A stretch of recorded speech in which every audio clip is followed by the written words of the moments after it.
पवित्र श्री जगन्नाथ रथ यात्रा जगन्नाथपुरी तथा समग्र विश्व आज बड़ आनंद उल्लास सहित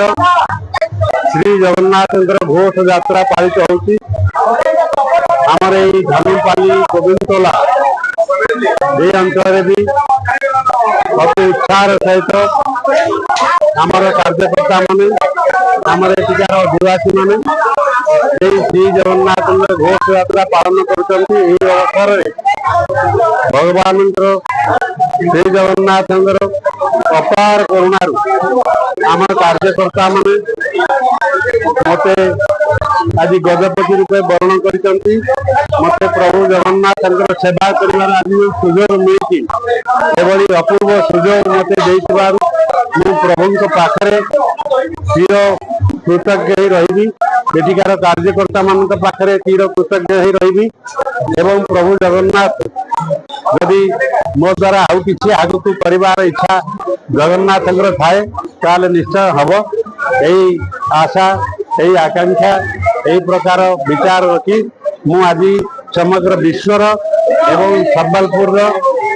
आमर धनुपाली गोविंदतोला आदिवासी मानकर समस्त सर्वमंगल हो यही कथा प्रभु जगन्नाथ पाखे प्रार्थना कर रथ यात्रा आमर संबलपुर परंपरा आमर पहंडी विजे एठी गोटे अन्य प्रकार हुए जिमिति कि पुरी रे